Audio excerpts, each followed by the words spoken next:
Bismillahirrahmanirrahim. Assalamualaikum warahmatullahi wabarakatuh. Apa kabar teman-teman semua? Kembali bertemu dengan saya dalam sharing informasi tentang literasi digital. Teman-teman semua, kemajuan teknologi sudah mempengaruhi semua aspek dalam kehidupan, salah satunya dalam dunia bisnis. Saat ini dalam dunia bisnis diwarnai dengan perkembangan bisnis yang berbasis internet atau online yang berkembang dengan sangat pesat. Kondisi ini tentu saja memberikan keuntungan terutama pada geliat pasar yang semakin dinamis.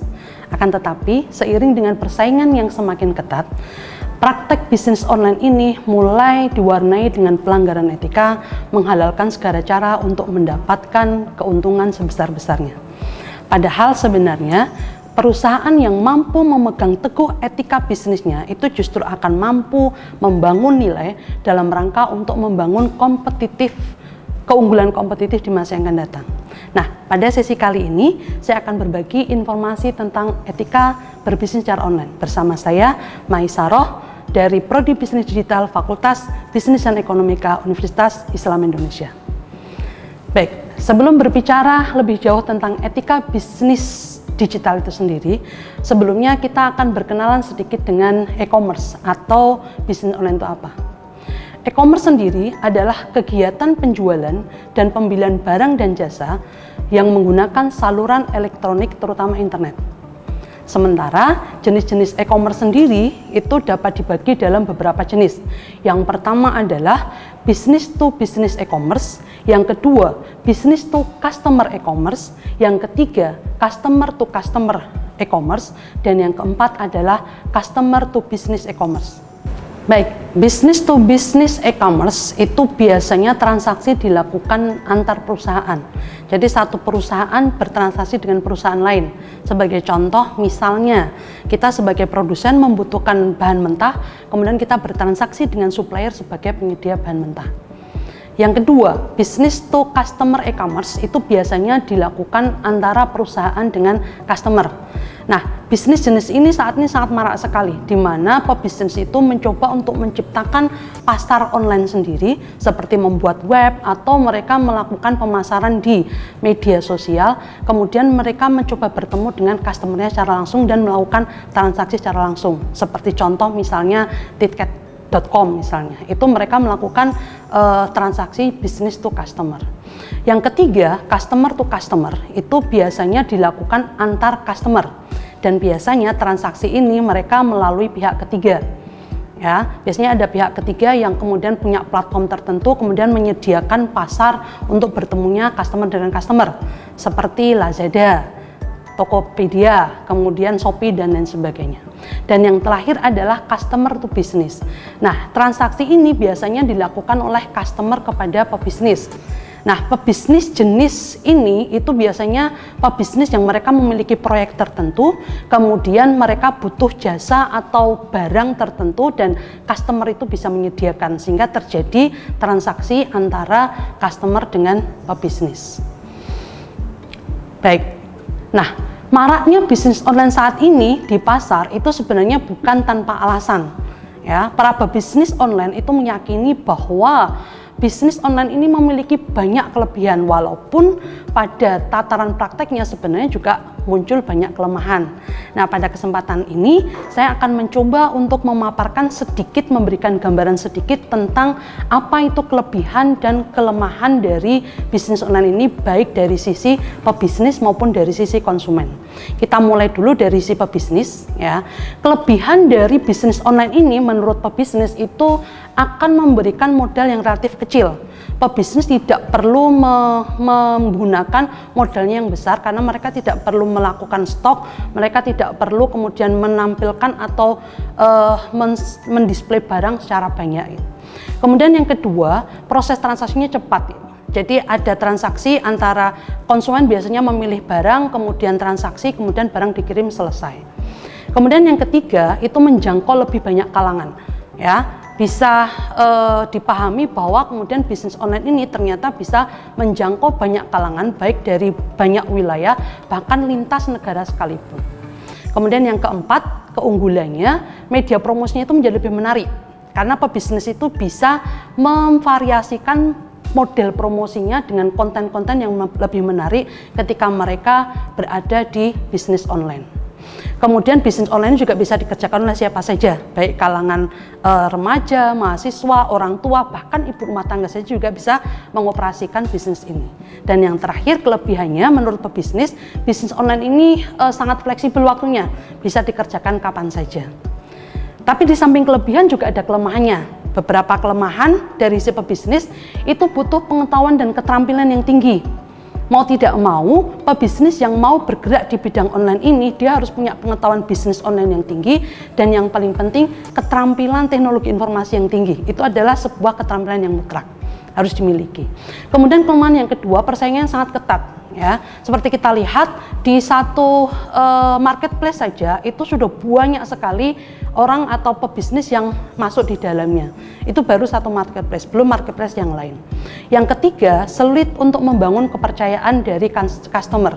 Karena seperti diingat bahwa bisnis online ini tidak terjadi pertemuan secara langsung, pertemuannya secara maya, sehingga perlu kehati-hatian, perlu kecermatan, bahkan perlu kesabaran untuk membangun kepercayaan ini pada tingkat konsumen.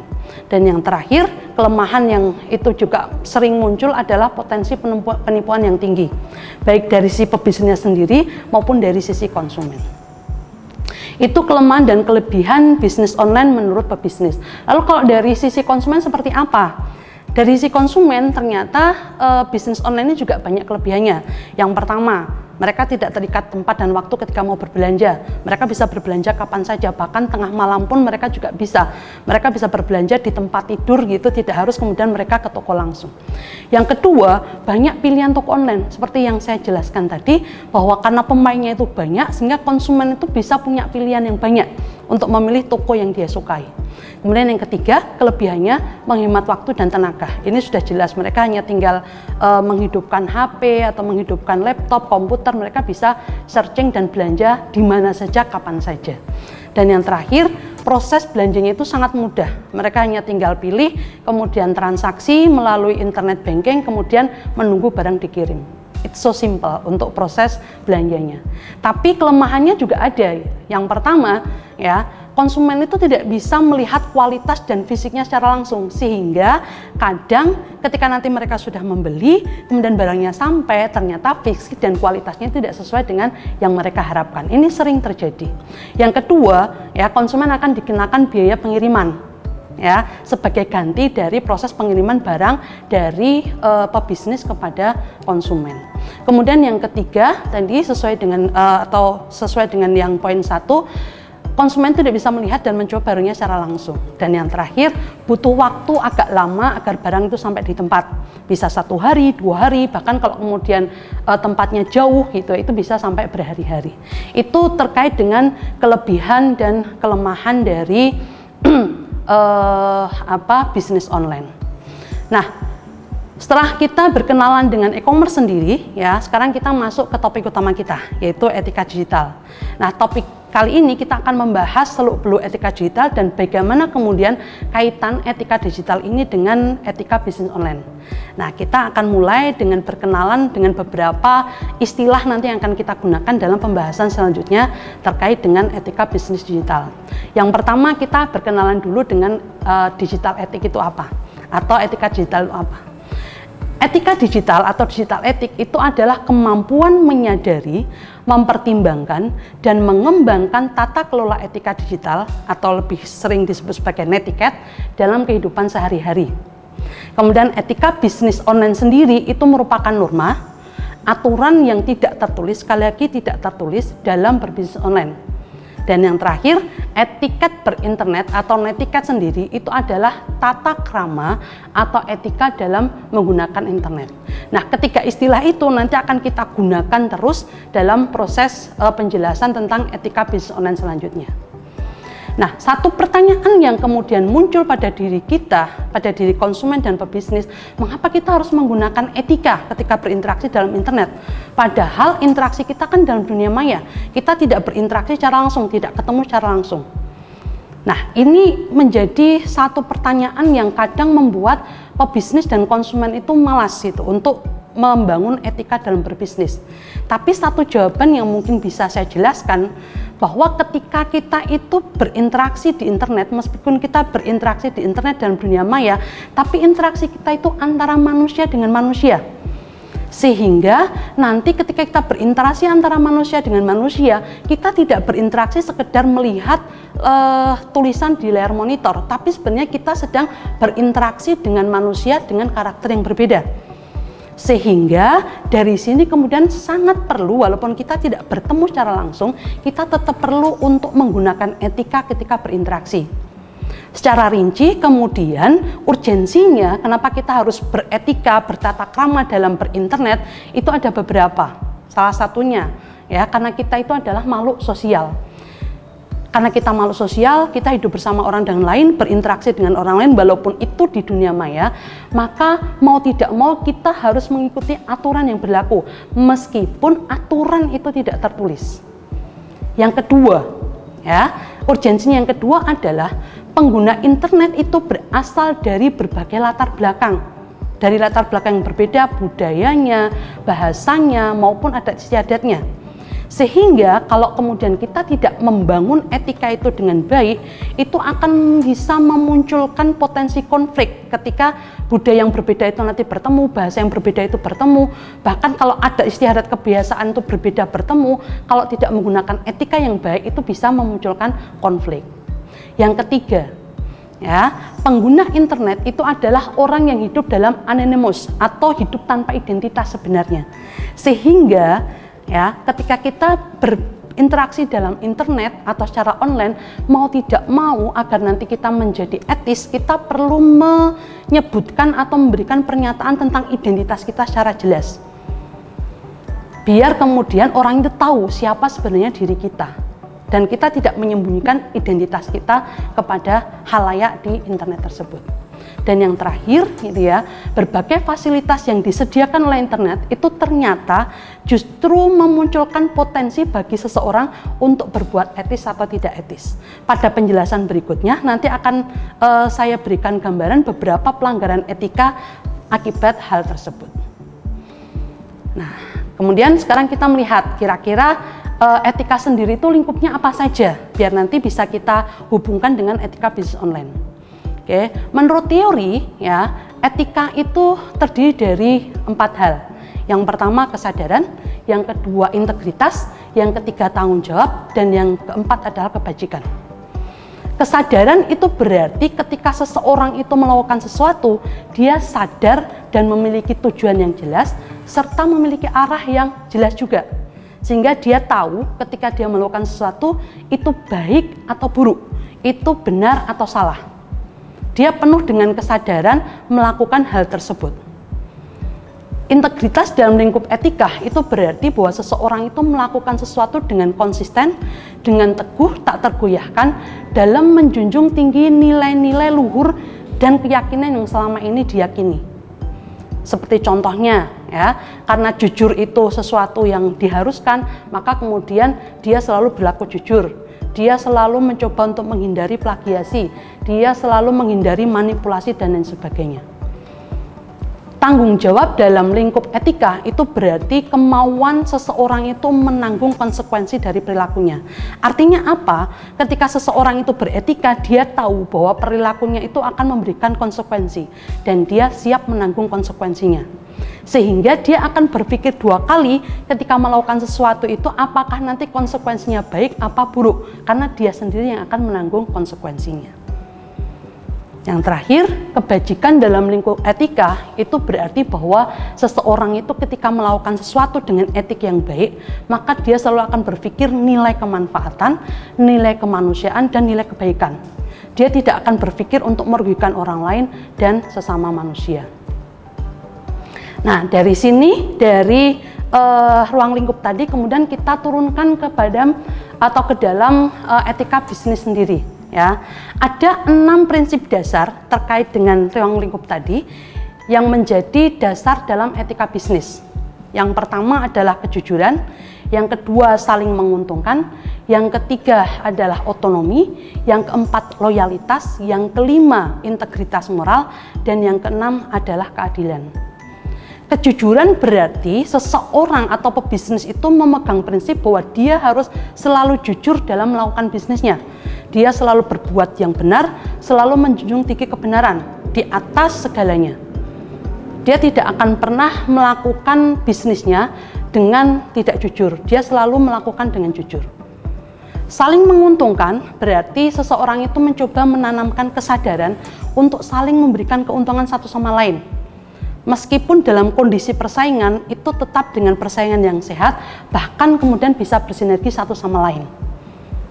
Ya, termasuk dalam prinsip ini adalah mengembangkan sikap amanah. Amanah itu berarti mengembalikan hak yang bukan haknya, mengambil hak sesuai dengan porsinya, dan tidak akan mengurangi hak orang lain sesuai dengan yang sudah disepakati. Prinsip yang ketiga adalah prinsip otonomi. Prinsip otonomi ini mencoba untuk mengambil keputusan dengan tepat dan adil, serta bertanggung jawab terhadap apa yang sudah diputuskan. Seorang pebisnis itu selalu berani mengambil risiko. Seorang pebisnis itu selalu memegang prinsip bahwa dia akan mengambil keputusan dengan tepat dan bertanggung jawab dengan apa yang diputuskan. Prinsip yang keempat adalah prinsip loyalitas, ya, setia dan tepat kepada janjinya, pada ikrarnya, pada janji ketepatan waktu, ketepatan tempat, dan syarat-syarat yang sudah disepakati bersama. Integritas moral berarti tanggung jawab untuk menjaga nama baik perusahaan. Salah satunya dengan disiplin, ya, taat kepada sistem, taat kepada peraturan, taat kepada prosedur dan teknologi yang telah ditetapkan. Dan terakhir, keadilan itu mencakup kepada keseimbangan dan tanggung jawab keseimbangan baik itu di dunia maupun di akhirat. Nah, sekarang kita mencoba melihat apa saja sebenarnya pelanggaran-pelanggaran etika yang sudah terjadi selama ini, ya. Berdasarkan pengalaman, berdasarkan fakta yang kemudian bisa kita lihat, ternyata banyak sekali pelanggaran-pelanggaran etika dalam bisnis online ini, ya. Paling tidak saya mencatat ada 8 pelanggaran yang selama ini dilakukan. Yang pertama adalah penipuan. Penipuan adalah pelanggaran yang sangat-sangat sering terjadi dan paling besar terjadi. Ya, pembeli merasa bahwa produk yang dia beli tidak sesuai dengan spek atau tidak sesuai dengan deskripsi yang sudah dibuat, atau kemudian pebisnis itu merasa tertipu, ya, tertipu dari pelanggan yang sudah pesan tapi ternyata tidak ambil. Itu contoh penipuan yang sangat mudah dan sederhana. Kemudian pelanggaran yang kedua itu plagiasi. Seorang pebisnis itu menggunakan konten-konten yang sudah dibuat oleh pebisnis yang lain, oleh pesaingnya, baik itu gambarnya, isinya, dan lain sebagainya. Ini juga sering terjadi. Kemudian pebisnis itu melakukan tindakan spamming, ya, tindakan sampah. Jadi mencoba ikut berkomentar, ya, di kontennya orang lain, tapi komentarnya itu sebenarnya lebih kepada mempromosikan produknya. Ya, sekilas itu kemudian proses spamming itu akan mungkin dikira menguntungkan pihak perusahaan, pebisnis, tapi sebenarnya spamming itu akan di masa depan akan merugikan, karena orang yang membaca sebuah konten, membaca sebuah komentar, ketika komentar tidak sesuai dengan diharapkan, apalagi itu lebih kepada promo, mereka justru akan benci kepada komen tersebut. Yang keempat adalah bom SMS. Nah, teman-teman barangkali sering, ya, mendapatkan SMS yang bertubi-tubi dari sebuah promo itu. Dan itu kadang membuat kita jengkel itu. Dan itu dilakukan oleh pebisnis tanpa mereka merasa salah dan berdosa gitu. Sudah memenuhi lapak kita gitu, ya. Kemudian pelanggaran yang kelima, melakukan tag secara acak. Jadi mengirim message itu ke banyak nomor itu. Itu juga satu pelanggaran yang sering terjadi, dan itu kadang justru membuat kita menjadi benci terhadap perusahaan tersebut. Ya, termasuk yang keenam itu adalah membuat testimoni palsu. Nah, ini juga sering dilakukan oleh perusahaan. Mereka mengendorse, ya, mengendorse atau mungkin membuat testimoni sendiri, ya. Yang sebenarnya konsumen yang membuat testimoni itu kadang malah belum mencoba produk tersebut itu. Itu membuat testimoni secara palsu. Nah, kemudian pelanggaran yang lebih serius lagi itu pencurian akun. Ini juga sering terjadi, termasuk juga membajak merek gitu. Karena biasanya ini dilakukan untuk merek-merek terkenal gitu. Kita punya produk yang hampir mirip itu dengan produk merek terkenal, kemudian kita mengatasnamakan itu adalah merek produk terkenal tersebut. Nah, ini adalah beberapa pelanggaran yang sering terjadi, dan kalau itu dibiarkan, itu sebenarnya justru akan mengancam sustainability atau keberlanjutan dari bisnis online di masa yang akan datang. Oleh karena itu, ya, sebagai seorang pebisnis, mau tidak mau kita harus mulai membangun etika bisnis secara online. Nah, di sini saya akan memberikan beberapa tips ya, akan memberikan beberapa bangunan etika yang mungkin bisa dibangun oleh pebisnis agar nanti bisnis mereka itu bisa bertahan sampai waktu yang lama ya, sampai waktu di masa yang akan datang. Ada 7 etika yang saya tawarkan ya. Di sini yang pertama itu adalah praktik bisnis yang mendukung pada budaya kearifan lokal. Artinya apa? Ketika kita melakukan praktik bisnis, upayakan bahwa kita tidak melanggar budaya-budaya lokal yang ada di situ. Misalnya gitu ya, di suatu wilayah itu kalau misalnya ada waktu-waktu tertentu yang digunakan untuk istirahat, misalnya maghrib sampai isya itu untuk waktunya beribadah, maka kita sebisa mungkin di waktu maghrib sampai isya itu tidak melakukan transaksi penjualan misalnya. Itu sudah mendukung budaya kearifan lokal. Kemudian yang kedua, itu selalu bersikap ramah kepada pembeli. Ini satu etika yang harus benar-benar ditanamkan oleh seorang pebisnis online. Kenapa demikian? Karena kita tahu bahwa bisnis online itu tidak terjadi transaksi secara langsung, sehingga otomatis nanti konsumen itu akan banyak bertanya. Ya, mereka bahkan akan bertanya sesuatu yang kadang membuat kita jengkel. Tapi sebagai seorang pebisnis, kita harus tetap memberikan pelayanan dengan ramah kepada pembeli dengan harapan agar keramahan tersebut itu akan memberikan kesan yang baik dan mereka akan memberikan image yang baik pada perusahaan dan akhirnya mereka akan melakukan transaksi pembelian. Yang ketiga, etika yang perlu dibangun adalah selalu menjawab pertanyaan konsumen dengan sabar dan dijawab semua dengan tuntas. Karena biasanya konsumen itu ingin mengetahui produk kita itu secara benar dan mereka ingin memastikan bahwa produk yang mereka beli itu adalah produk yang benar-benar sesuai dengan harapan. Maka kita butuh kesabaran dan kita butuh memberikan pelayanan dalam menjawab itu secara benar dan secara tuntas. Kemudian etika yang lain, selalu menyapa dengan panggilan yang sopan. Biasakan kita berkomunikasi di awal itu dengan menyebut namanya secara sopan, misalnya menggunakan Pak, Ibu, Kakak, Adik gitu. Jangan kemudian menyebut nama langsung walaupun kita sudah tahu namanya, bahkan walaupun kita sudah tahu umurnya misalnya, oh ternyata umurnya lebih muda dari kita, ya udah nggak usah saya sebut namanya dengan adik atau kak. Biasakan di awal komunikasi kita menyebut dengan sebutan yang baik. Yang selanjutnya, jangan pernah menyalahgunakan data pembeli. Oke, pada saat terjadi transaksi pembelian, biasanya nanti kita sebagai pebisnis itu akan minta data dari pembeli kita, ya, data pribadi yang akan kita gunakan untuk transaksi. Nah, kewajiban kita harus benar-benar menyimpan data tersebut, tidak diberikan kepada orang lain kecuali untuk kepentingan transaksi tersebut. Kita ingat beberapa waktu yang lalu ya, sempat ada satu platform marketplace yang kemudian datanya bocor gitu. Karena ada yang membocorkan. Nah, ini harus kita jaga benar ya. Kemudian yang selanjutnya adalah jujur dalam menuliskan deskripsi barang. Membuat visualisasi yang menarik boleh, tapi deskripsi itu harus kita lakukan secara jujur sesuai dengan kondisi produk kita. Ya, dan yang terakhir adalah packing barang dengan rapi. Anggap saja bahwa packing dengan rapi ini sebagai layanan purna jual kita. Kita harus memastikan bahwa barang yang kita kirim itu harus sampai dengan aman dan utuh kepada konsumen. Syukur-syukur dengan packing yang menarik, sehingga ketika konsumen itu mendapatkan produk kita, mereka langsung wow, packingnya saja menarik, apalagi isinya. Itu anggap sebagai pelayanan purna jual, walaupun sebenarnya etika yang baik yang kita lakukan kepada konsumen kita. Nah, ini beberapa manfaat etika dalam bisnis ya. Jadi pada dasarnya ketika seorang pebisnis itu menjalankan bisnisnya dengan etika yang baik, sebenarnya dia sedang membangun nilai dan memberikan pengalaman yang baik kepada konsumen. Di mana nanti nilai dan pengalaman itu akan mewujud kepada kepercayaan dan loyalitas. Konsumen yang mendapat pengalaman yang baik itu akan percaya dengan kita dan akan loyal kepada kita. Nah, ketika konsumen percaya dan loyal, biasanya mereka akan melakukan pembelian ulang. Pembelian ulang itu berarti profit kita akan meningkat, dan pembelian ulang itu nantinya pada tahap selanjutnya itu akan bisa meningkatkan citra perusahaan.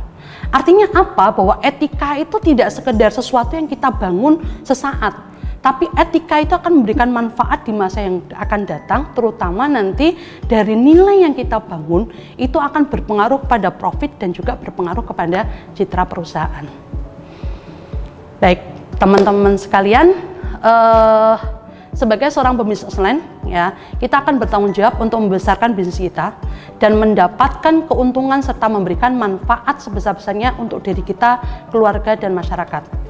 Oleh karena itu, ada baiknya kemudian kita tetap berpraktek, ya, menggunakan etika yang baik dalam rangka untuk mewujudkan hal tersebut, ya, untuk memberikan nilai yang baik dan bisa membangun kompetitif di masa yang datang. Terima kasih untuk kebersamaan kita kali ini. Salam sehat, salam semangat, tetap bahagia. Sampai jumpa di sesi sharing informasi berikutnya di lain waktu. Assalamualaikum warahmatullahi wabarakatuh.